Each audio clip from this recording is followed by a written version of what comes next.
Ayun mga kapatid, welcome back po dito sa aking channel sa Amado Vlogs. Ngayon may mga kumakalat na naman mga kapatid na may issue na naman daw yung ating Easy Ride the 150Q or FI so yun ang sisilipin natin ngayon kasi kumakalat lang siya sa mga post na sa Facebook So sisilipin natin ngayon kung saan ba banda yun para mapatunayan or makita rin natin kung talaga na may ganun nga siyang senaryo na sira or lamat or crack kasi ang sabi nga may crack daw lamat. So check natin yan mga kapatid para mapatunayan natin kung talaga ba ayun ay meron niya o wala Pero bago yan, short intro muna tayo.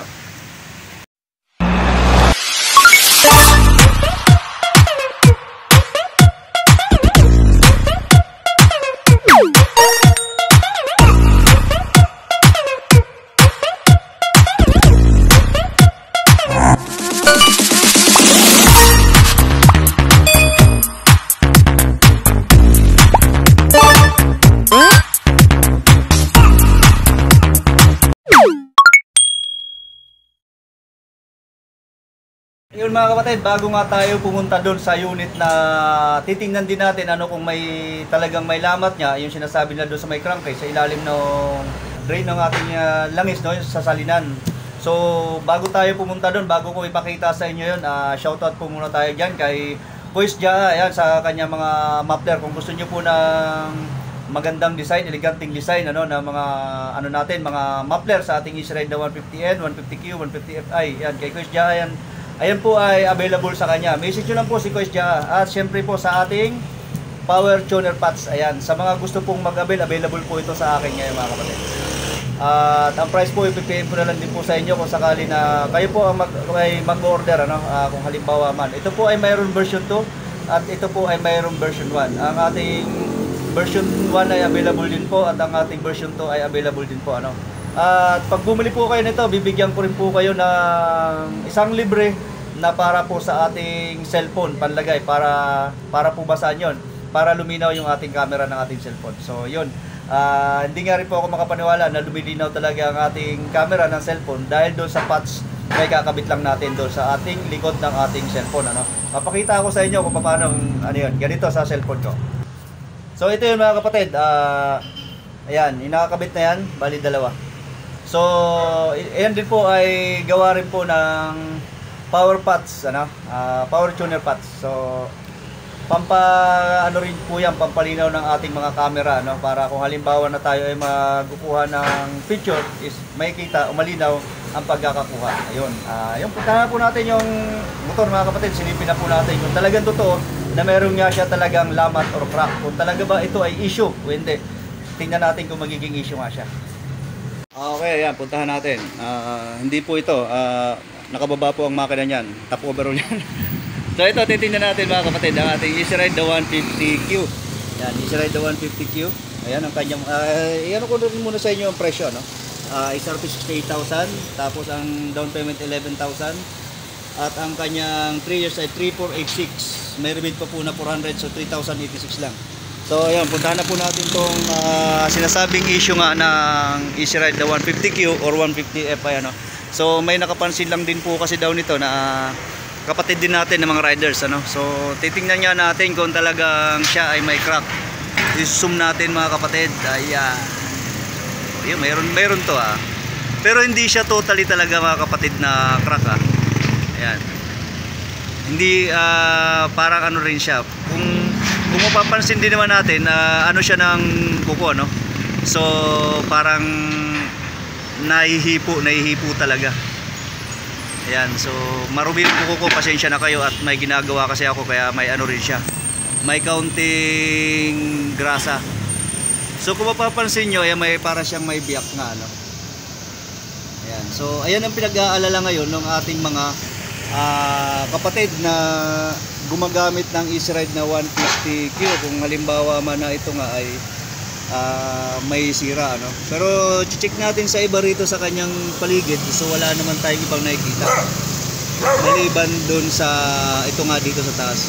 Pero kung ito nga mga kapatid ay may lamat ito po naman ay hindi siya masyadong delikado pero syempre nakakabahala lang din na sabihin natin na may crack nga siya o may lamat.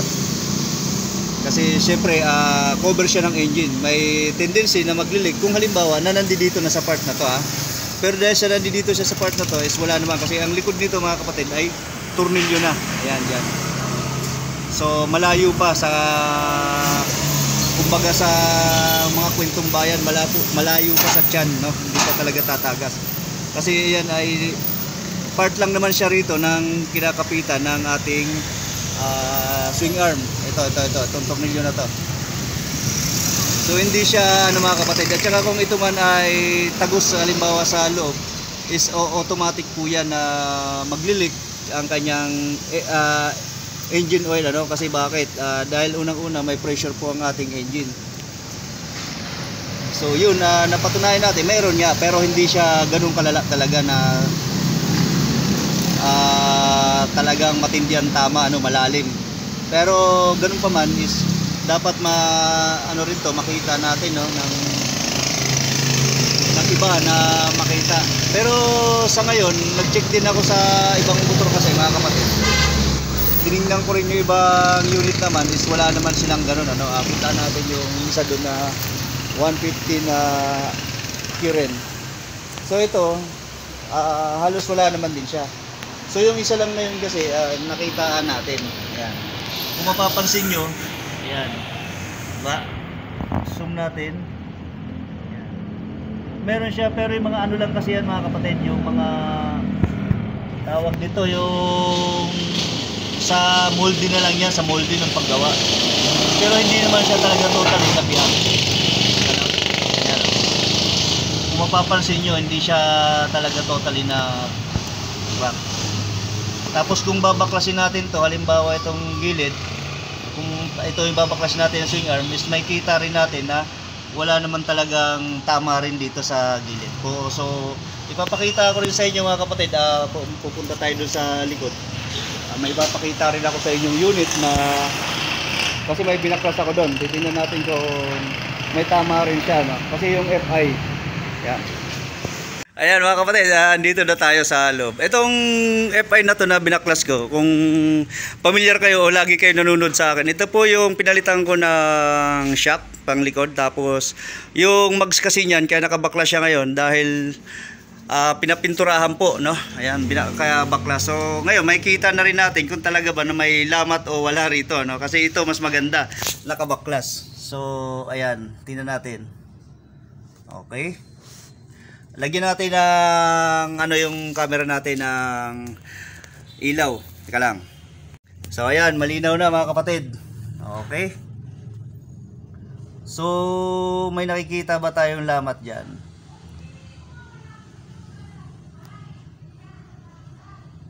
Ayan. So mayroon din siyang maliit, Kung mapapansin nyo to, ayan, mayroon siya.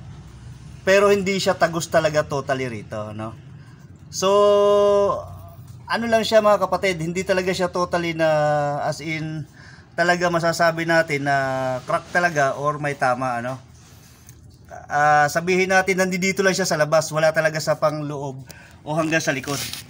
Ayan, pakita po natin sa inyo yan para makita po ninyo pati ang likod. So wala po, di ba? Kaya hindi po tayo dapat mag-alala kung ayan man ay sinasabi ng iba na may tama o may crack. So pinapatunayan ko lang po na ayun po ay hindi po totoo na may lamat siya o sabihin natin na may tama. Although oo nga, mayroon nga siyang lamat pero hindi po siya tagos naman. Ibig sabihin dito lang po sa taas. Hindi po dahil sa nagtatrabaho ako sa Motorstar ay ginagawa ko po yung ganun, hindi po. Ito po ay pinapakita ko po sa inyo, ayan. Hanggang sa likod. So wala po tayo nakikitang lamat or crack dyan. Diba? Susulid po ang pagkakagawa nito mga kapatid. Hindi po natin masasabing ito ay may diferensya or may issue na kaagad. So sana po maliwanagan kayo doon mga kapatid na maayos po yung ating crankcase. Hindi po yan crack, hindi po lamat, hindi po tagos doon sa may engine mismo sa loob. Ito po ay dito lang sa may labas.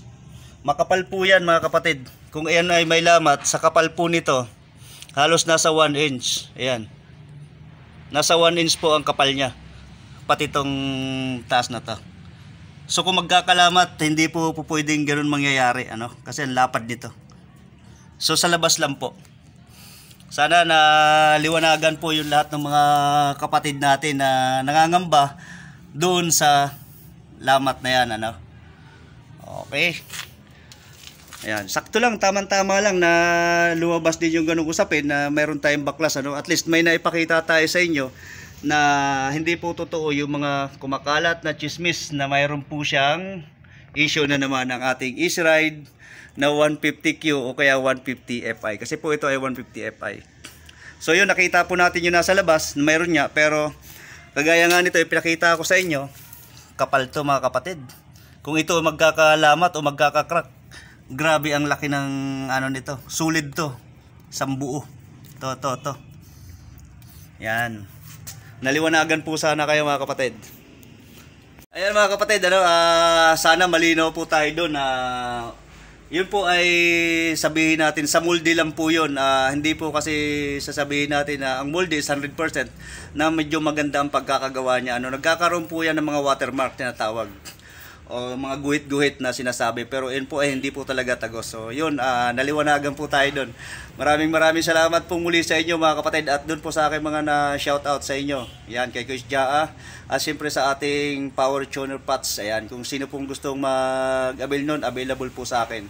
PM lang po kayo mga kapatid. Maraming salamat. Ingat po tayong lahat.